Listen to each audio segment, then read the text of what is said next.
No frio, o corpo precisa se movimentar para manter a temperatura estável, né? Já que a tendência é que nosso metabolismo fique mais lento. Mesmo que estamos aí com o inverno bem atípico, né? Com essas oscilações aí nas temperaturas. É importante cuidar, como vocês vão conferir na matéria, veja aí.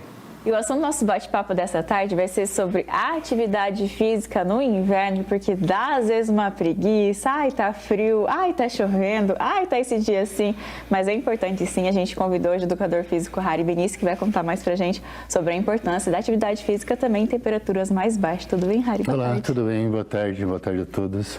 Bora tirar a preguiça desse pessoal, pois né, Harry? Então, eu quero que você fale pra gente por que é importante praticar o exercício físico no inverno e tanto no verão, porque às vezes as pessoas ficam, ai, quero o corpo do verão, enfim, mas tem que se construir no inverno também, né? Pois é. Então, às vezes a gente vive de estações, né? A gente nessa estação faz isso, nessa estação faz aquilo, mas a atividade ela foge um pouco dessa regra, pelo menos precisa fugir. Atividade física o ano todo, né? Então, a gente pratica atividade física pelos benefícios que ela nos dá. Não porque muitas vezes é confortável, agradável, né? Porque agora no período de inverno, né? Como é mais gostoso ficar em casa, prostrado, embaixo da coberta, assistindo uma TV. Mas a gente precisa entender a atividade física como algo extremamente benéfico para a nossa saúde. Algo que nos dá um feedback positivo para o nosso organismo, né? Então a gente faz atividade física, é estressante, cansa, né? Sair de casa, sair daquele conforto, mas o benefício que ela nos traz, a gente vai colhendo, né? E colhendo médio prazo, longo prazo, né? Então, a atividade física é algo importante para o ano todo, independente de qual seja a estação. Uhum. E também bacana a gente falar, né, Harry? Nosso inverno está bem atípico também, né? Com pois é, calor, calorento, anda bem calorento. Então, anda assim, bem calorento. Não dá tanto aquela desculpinha Sim, que tá frio, né? Pois é. Então, eu quero que você fale pra gente também quais cuidados é preciso ter no inverno durante a prática de atividade física, naqueles dias assim, bem frio, bem a menos também a temperatura. Como eu disse anteriormente, né, atividade física por ano todo, independente de qual seja a estação. Então, nos dias frios, né, se a pessoa pratica uma atividade física ao ar livre, como por exemplo uma caminhada, procurar um horário que tenha sol, né, um horário que não tenha tanto vento e procurar se agasalhar bem, né? Por quê? Porque a atividade física ela é benéfica, mas a gente precisa respeitar o nosso corpo, né? Então, tudo tem um limite. Então, fazer essa atividade física bem agasalhado, gerando um bom conforto, né? Um certo conforto para a pessoa, para ela colher o benefício da atividade física e não gerar um prejuízo para ela por conta de ter saído para fazer a atividade física mal agasalhado. E o horário, né? O horário, como eu disse, procurar um horário que tenha sol e que não tenha vento. Se você vê que o dia, de repente, não foi propício a fazer uma atividade física, também não precisa se frustrar com isso. Deixe para um outro dia, mas não deixe de fazer, né? Então, o que pode ser feito, de repente, no dia que está muito frio, que de repente não dê para sair de casa, é fazer exercícios em casa, né? De repente, pegar um cômodo para faxinar, é um tipo de exercício, né? Então, dar movimento para o corpo, pegar algo em casa, um guarda-roupa que precisa mexer, ou deitar no chão e fazer alguns alongamentos, né? Então, tudo isso ajuda, né? O importante é, durante o período de inverno, não parar, né? Porque se a gente para, né, o nosso organismo tende a diminuir o metabolismo, a gente tende a ficar ainda mais preguiçoso. Então, para sair o ciclo da fadiga, para sair desse ciclo da fadiga que o inverno provoca em nós, é estar em movimento, né? O tempo todo estar em movimento. E, Harry, é indicado também fazer um aquecimento antes de começar a praticar atividade física ou também isso varia? Como é que é? Bom, o aquecimento, dependendo da atividade física, como é uma caminhada, recomenda-se fazer um alongamento, né? Alongar as pernas, a panturrilha, que é o principal músculo da caminhada, né? E porque o próprio caminhar já vai ser o exercício né, que vai começar a aquecer o corpo. E quando vai para uma academia, recomenda-se sim, né? Você fazer o aquecimento antes, né? Para você já entrar com o corpo aquecido para fazer, de repente, a musculação, o exercício funcional. Quando o exercício é com uma bike ou na rua caminhando, então o próprio exercício já vai te aquecendo. Mas na academia, quando você vai praticar um exercício funcional, um exercício de musculação, então precisa prestar muita atenção que o corpo precisa estar aquecido. Então, período de inverno, né? Então a gente tende a colocar o nosso fluxo sanguíneo mais para o centro do corpo, né? E quando a gente aquece, a gente estimula esse fluxo sanguíneo a ir para as extremidades do corpo. Então, o nosso desempenho no momento da atividade física, que exige da musculatura como um todo, é melhorado. A gente tem uma melhor performance por conta do corpo estar quente. Então, o aquecimento sim, é recomendado sim, principalmente atividades físicas que não são aeróbicas, que são exercícios de força, como o crossfit, exercício funcional, a musculação.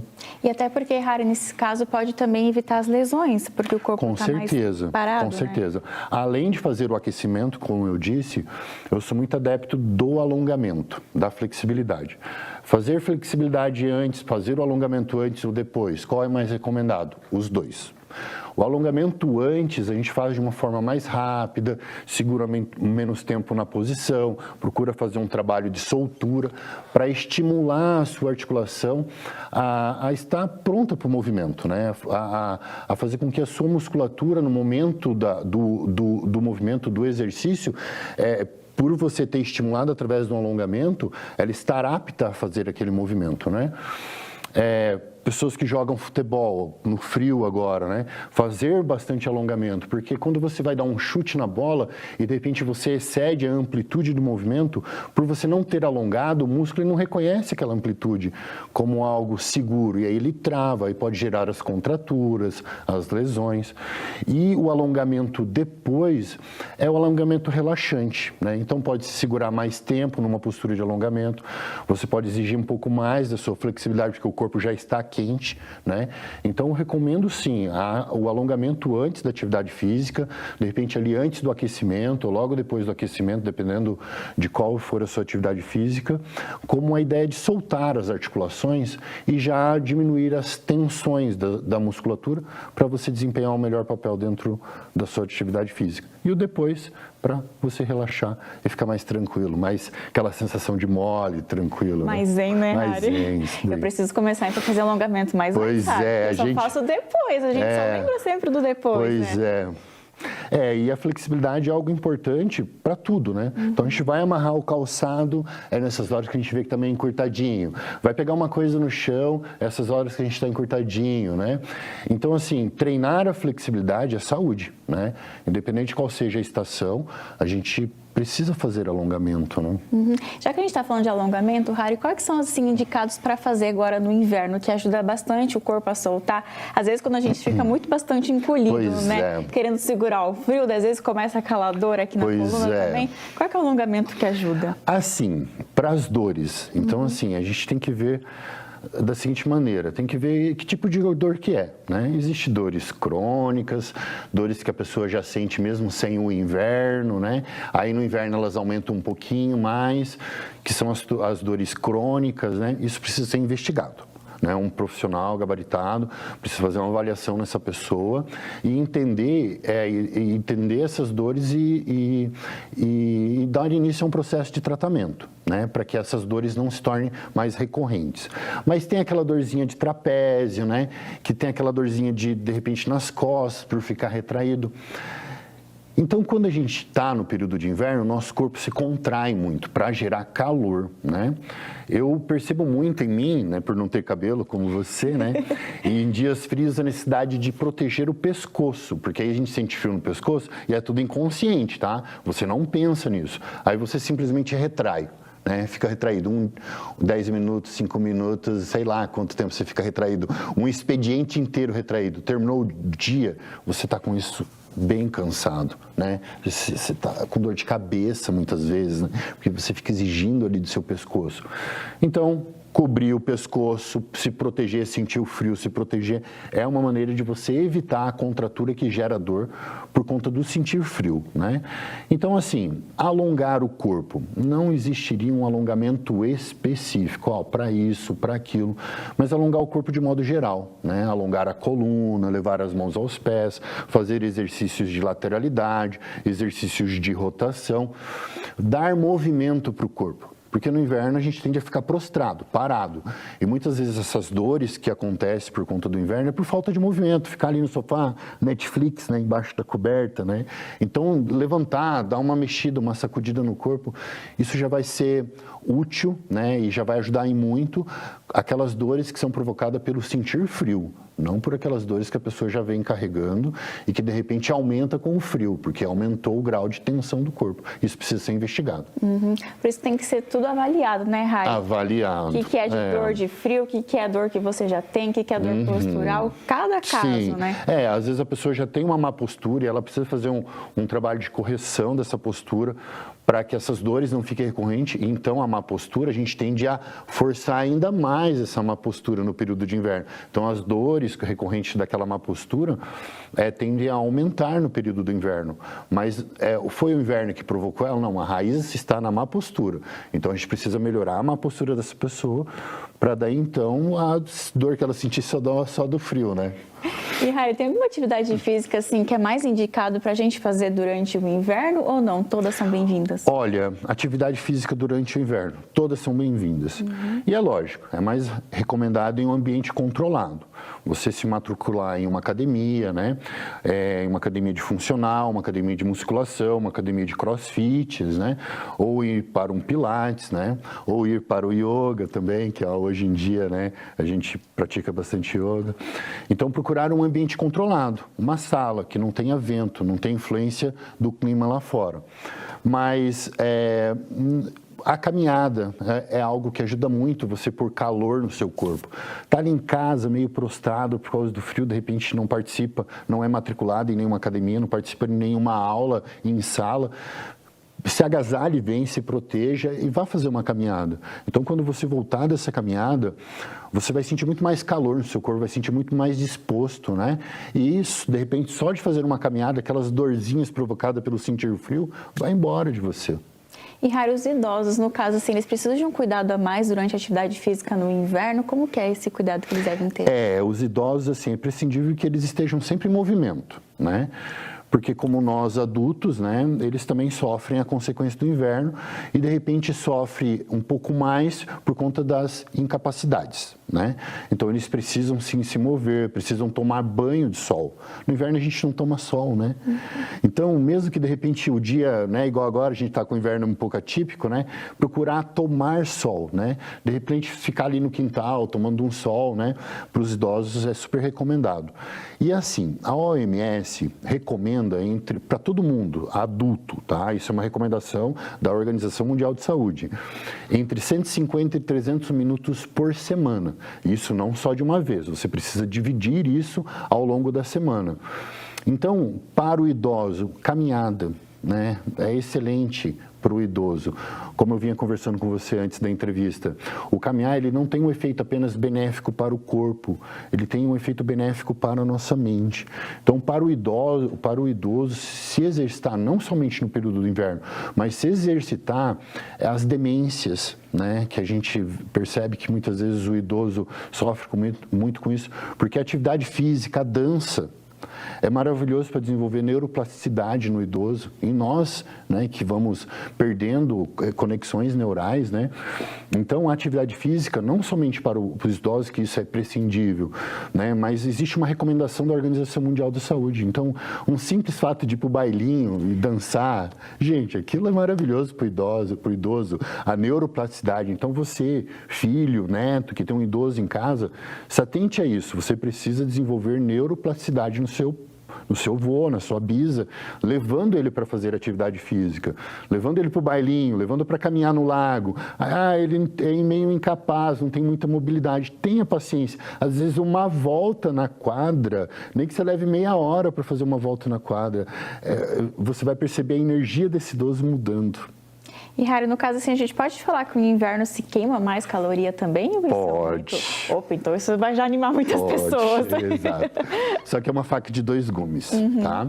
Então, assim, só para vocês entenderem, no período do inverno, que é onde a gente percebe temperaturas mais baixas, a nossa taxa de metabolismo basal, ela tende a aumentar um pouquinho. Por conta do quê? Como eu falei anteriormente, no período do inverno a gente precisa produzir mais calor.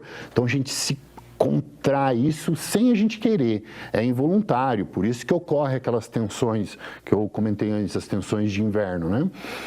Então, esse processo de frio promove no corpo a queima de energia, a oxidação de gorduras, que todo mundo quer isso, né? Só para vocês entenderem, nós aqui, uma mulher, né? Você julgando assim, você deve ter umas 1.300, 1.400 de consumo de energia basal. Se você não fizer nada, fica só sentada ou deitada, é isso que vai consumir. Então, uma pessoa, um homem entre 2.000, 2.500, uma mulher ali entre 3.000, entre 1.300 e 1.500 aqui. Nós aqui no Paraná, Toledo, fazendo uma comparação com uma pessoa que mora lá no Canadá, no Alasca, que é extremamente gelado. Né, uma pessoa que se expõe ao frio, um esquimó que se expõe ao frio. Ele tem uma taxa de metabolismo basal em torno de 5.000. Então, assim, praticamente dobra a taxa de metabolismo de nós aqui para eles lá. Por isso que eles acabam consumindo mais gordura, para eles manterem, né, essa energia do corpo, porque eles consomem muita energia por conta do frio. Então, realmente, o frio faz com que o nosso organismo consuma mais energia, porque a gente precisa gerar mais calor. Então, é como um forno, um fogão, que você precisa pôr lenha para ele gerar o calor. Então, essa lenha é o nosso combustível armazenado. Só que, de contrapartida, quando o organismo começa a perceber essa queima de caloria, essa oxidação de gordura, ele começa a liberar um hormônio que se chama grelina, que é o hormônio da fome. Aumenta a fome. E aí a gente come. Por isso que tá dando vontade de comer chocolate. E aí e a gente come muito mais do que se exercita, né? E aí entra num ciclo de comer, e aí acaba o inverno, a gente tá tudo gordinho, né? Então, tem essa faca de dois gumes. O frio faz com que o nosso metabolismo aumente, consumindo mais energia? Sim, faz, por conta dessa coisa de gerar calor. Mas, de contrapartida, ele também precisa abastecer, né? E aí, o nosso sistema fisiológico fica gerando, né, hormônios para nos provocar fome. Uhum. E, Harry, a gente pode falar também que a atividade física, nesse período, assim, ajuda também no sistema imunológico? Porque é bastante comum, assim, no inverno, às vezes, no dia mais frio, outro mais calor, enfim, como a gente comentou, dá aquela gripe, isso, enfim, ajuda? De novo, existe uma coisa bem que a gente precisa examinar isso aí. Atividade física moderada. Uma caminhada, um exercício funcional leve, né? Tudo isso, realmente, você já vai provocando uma melhora no seu sistema imune, porque você estimula o seu organismo. Os nossos músculos são órgãos esqueléticos, mas hoje, as últimas literaturas não vê apenas o músculo como um órgão esquelético. Ele vê também o músculo como um órgão endócrino, que influencia as nossas glândulas. Então, quando a gente se exercita, a gente estimula o bom funcionamento das nossas glândulas. O nosso sistema endócrino funcionando legal, né? Então, a nossa imunidade tende a aumentar, tende a receber essa informação e dar um feedback positivo. Isso se tratando de atividade física moderada. Pensando-se em uma atividade física com uma intensidade maior do que o moderado. Quando você faz a atividade física com um pouco mais de intensidade, eu sou atleta de performance, então eu sei muito disso. Quando você faz atividade física moderada, com um nível mais avançado de intensidade, depois, quando termina a atividade física, você tem aquela sensação de que cansou, de que, né, às vezes tem até aquela necessidade de deitar, moleza, de zen. Esse momento você tem que ficar muito preocupado assim, atento, não preocupado. Porque depois da atividade física, umas 2 a 3 horas depois, o nosso sistema imune tende a cair. Isso ocorre numa atividade física com mais intensidade. Você, ou eu já passei por isso, e muitas pessoas que estão nos assistindo em casa podem ter experimentado isso, está um pouco gripado, né? Congestionado, vai fazer uma atividade física, vai correr, pedalar, vai para musculação, vai para o crossfit, termina a atividade, nossa, se sente bem. Isso dentro de entre 1 hora a 3 horas. E depois ela percebe que piora o quadro. Né? Nossa, a febre volta, fica mais congestionado por conta dessa imunidade que abaixa depois, né? E isso em uma atividade física de alta intensidade. A atividade moderada, ela não faz isso. A pessoa não sofre desse mal na queda da imunidade. Mas as pessoas, como garanto que tem pessoas que estão nos assistindo em casa, que fazem uma atividade física com um pouco mais de intensidade, ela precisa ficar atenta. Nesse tipo de atividade, eu não recomendo, eu como educador físico e fisiologista, não recomendo que a pessoa faça atividade física quando está gripado, resfriado, porque ela pode ter uma falsa sensação de melhora, mas uma piora do quadro depois. E se ela persistir, vai piorando. Então, uma gripe, um resfriado, que era para durar uma semana, passa 15 dias. Algo que era para durar 3 dias, 4 dias, passa uma semana. Então, a gente vai piorando. Então, Jário, eu quero te agradecer por essas dicas, falar pra gente de como fugir da preguiça, fazer atividade física nesse inverno, que é muito importante. Obrigada, viu? Obrigado. E para quem quer conhecer um pouquinho mais, e ficou com um pouquinho de dúvida, eu tô fazendo essa atividade física, enfim, como que pode te acompanhar no Instagram? É só procurar Hari Benício, meu nome se escreve H-A-R-Y, e Benício, né? É só procurar lá no Instagram, que falar comigo no direct, que eu vou estar sanando todas as dúvidas. Jário, obrigada novamente por essas dicas. E agora não tem mais desculpa para você não fazer atividade